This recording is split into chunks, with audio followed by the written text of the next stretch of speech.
Welcome, one and all, to another episode of Pacific 4 and 4 Episode Reviews. I am your host, Mike, and I just got through watching seasons 1 through 3 of Cobra Kai, and all I gotta say is I'm very impressed with this series. I really enjoyed the fact that it picks up the story of the original Karate Kid and its subsequent sequels 34 years later. You catch back up with Johnny Lawrence and Daniel LaRusso. You find out that, Daniel LaRusso's had a very successful career and very successful life. He's got his own family, and he still follows the teachings of Mr. Miyagi. Meanwhile, Johnny Lawrence, well, he's not doing so well, and he still has issues with his stepfather, who still thinks he's a loser. He's estranged from his own son because he was never there when his son was born.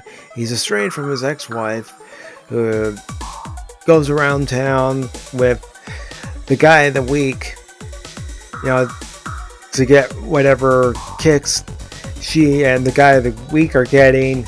And you meet a group of kids who start off as friends, and then, of course, they become enemies. The line is drawn, split down the middle in certain ways, and you see the next generation of Karate Kids. And, one thing I like is that Daniel has his way of handling things, and Johnny still has the Cobra Kai way of handling things. And what I mean by that is Cobra Kai is more aggressive, Miyagi-Do's more peaceful. And you see that in multiple episodes. You see the development of the different characters, Dimitri, Aisha, Hawk, Sam LaRusso, and I like seeing good character development, and you get good character development from this series.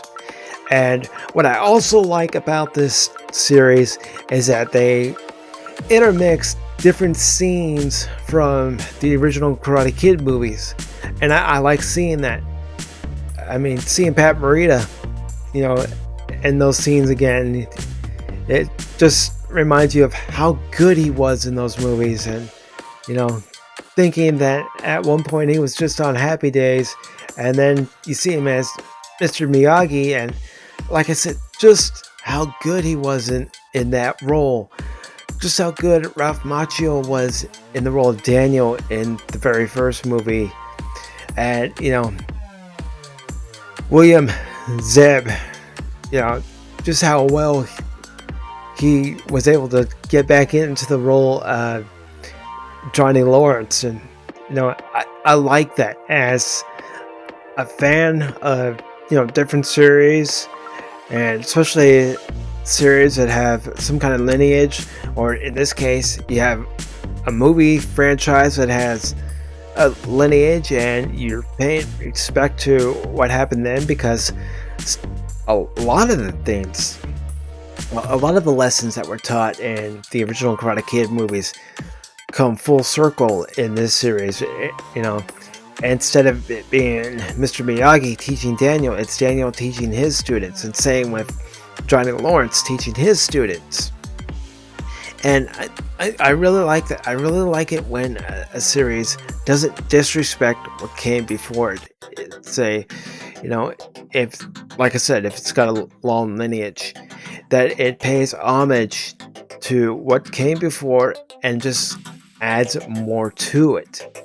I really enjoy that. And again, the character development, seeing, Johnny come off as this brash asshole, and he's still a brash asshole, but, seeing that the ways that he was taught when he was in Cobra Kai don't quite work in today's society. Of course, he doesn't learn that until it's far too late, but still, he ends up learning that life lesson.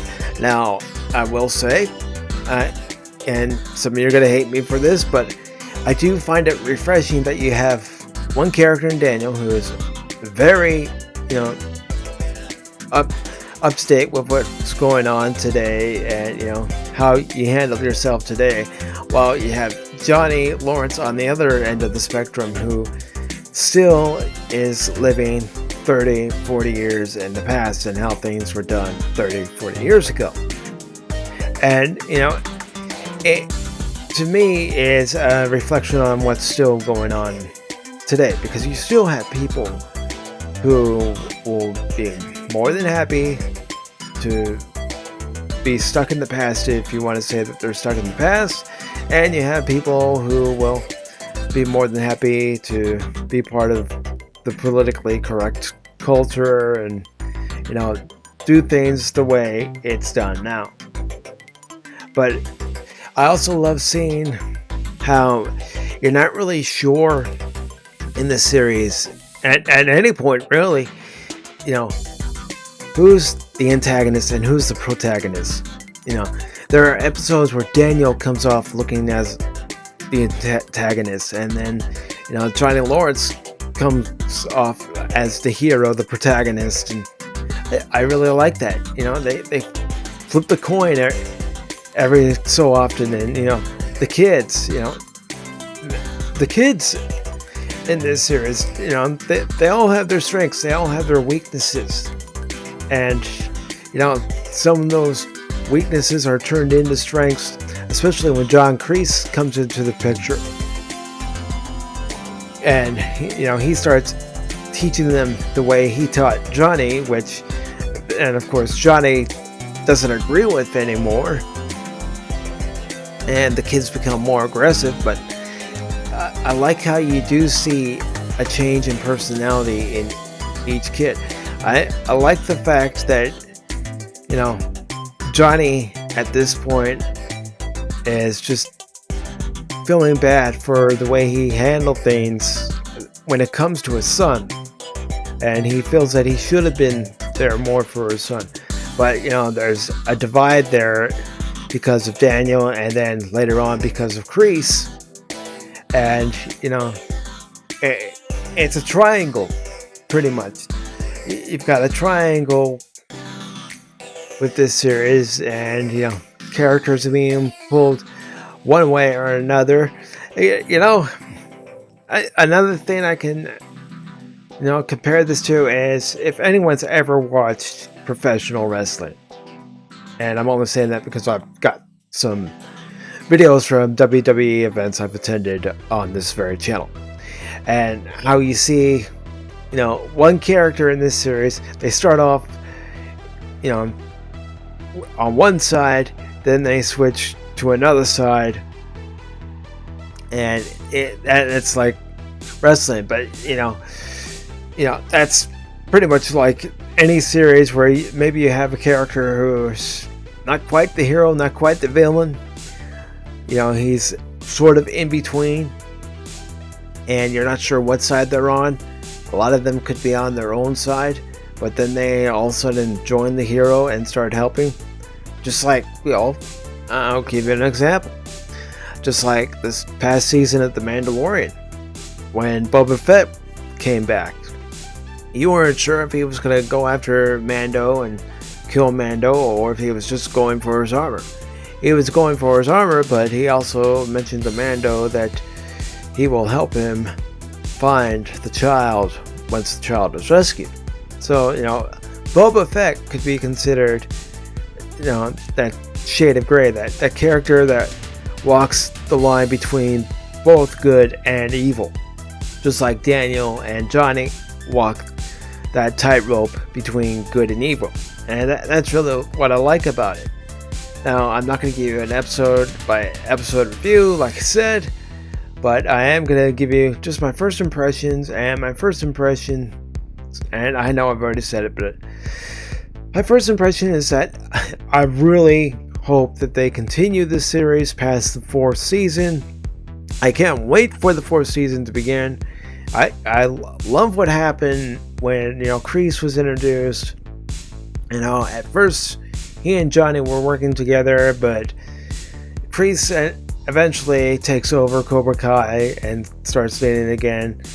And Johnny, unfortunately has a guilt trip after the season 2 finale when Miguel is knocked off the railing at the high school fight and ends up getting paralyzed, and just how things change there, and Robbie ends up in juvie.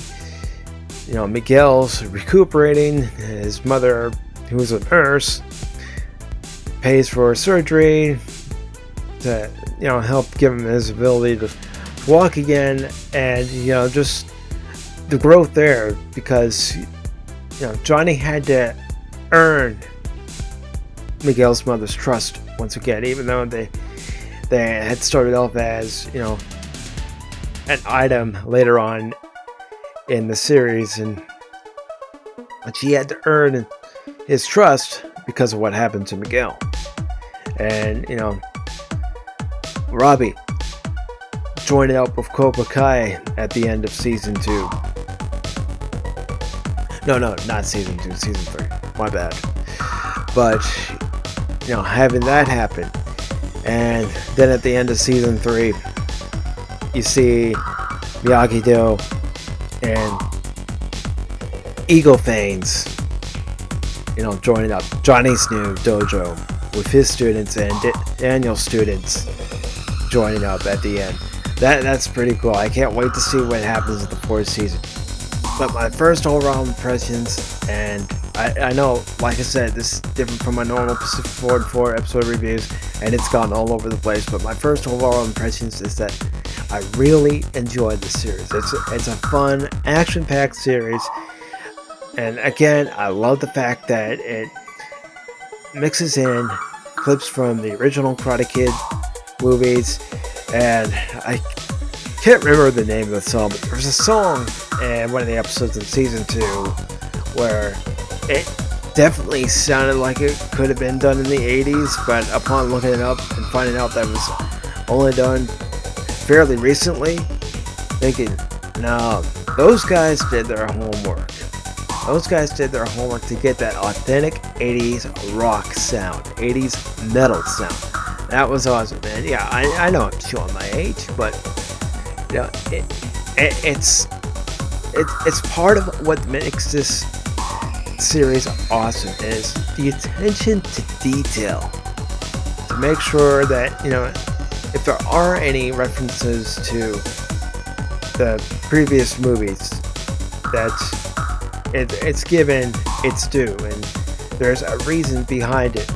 It's like Daniel going back to Okinawa and meeting up with his old rival from Karate Kid 3 and learning even more about Miyagi-Do that Mr. Miyagi never taught Daniel, and even learning some hit points to paralyze your enemy.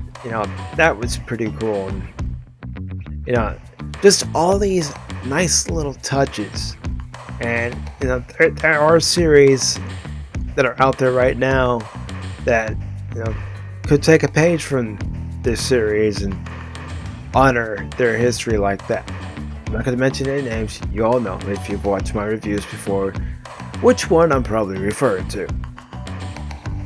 But when it comes to Cobra Kai, I really enjoy it. Enjoy it for its story. I enjoy it for its characters. And I just love the overall plot development, because that's what you need. You need a good story, good cohesive story, and characters that you can get behind and care about. And that happens on both sides in this series. You have characters like Robbie, who you start cheering for because he's getting on the straight and narrow, and you have characters like Miguel, who were picked on, bullied, and then they end up learning the ways of the Cobra Kai, and start being able to defend themselves. And you have characters, and the character's name slipped my mind, but Hawk, who starts off as best friends of Dimitri, and then, because of what he's being told, what, Johnny Lawrence is feeding Cobra Kai, and then Kreese is feeding Cobra Kai, and it's getting in their heads. He turns on Dimitri, but I loved it where at the end, you get this one, little playback of a thought. The enemy of my enemy is my friend, and that's a saying that's been said for many years. The enemy of my enemy is my friend, and how he teams up with Dimitri at the very end of season 3 when Cobra Kai is attacking Miyagi-Do and also Fanged Eagles or Eagle Fang, and I just like that. I just like it that characters see the errors in their ways, or characters have a change of heart and join a side where you might think they're good, I might think they're bad, and vice versa. But it's all about the story. It's all about the character development, and they've developed characters that you really like. I mean, yeah, like I said, I really like the way that Johnny Lawrence is being portrayed. You see his perspective, and he looks like this great, upstanding guy, but then you see that he still has his demons. And Daniel's no angel. None of these characters are angels. They all have their demons, and they all have to figure out a way to overcome those demons. And again, that's what I like. You want to see a character learn and grow. I don't like it when a character knows how to do things right off the bat, that they have to learn techniques, learn karate, learn more about themselves in order to grow. And that's what I really like. And so I guess what I could say, my first overall impressions are good story, great characters, and an enjoyable, likable, fun, thrilling series. And that's all I gotta say. So if you like this review, I know it's a little different. I know another way I went about it was just a little different. But if you like what you saw, please give it a thumbs up, share the video, and if you haven't done so already, join the Pacific 414 community by subscribing. I do episode reviews, I do movie reviews, I do gameplay videos. I'll even post up videos of different trips I've been on if I feel that you guys would like to see it. If you'd like, follow me on Twitter, Instagram, and Facebook. The links are in the About section on the YouTube channel. So thank you very much, and have a good day. Like I said, I know this is a little different. I know it seems like it wasn't really planned, but having just watched the series, I just wanted to give my first thoughts and opinions. So thank you all very much, and have a good day, and I'll see you Thursday for my live reaction review of Star Trek Discovery's Season 3 finale. Maybe it'll be an episode that I actually like. Maybe. We'll see. Well, until then, take care.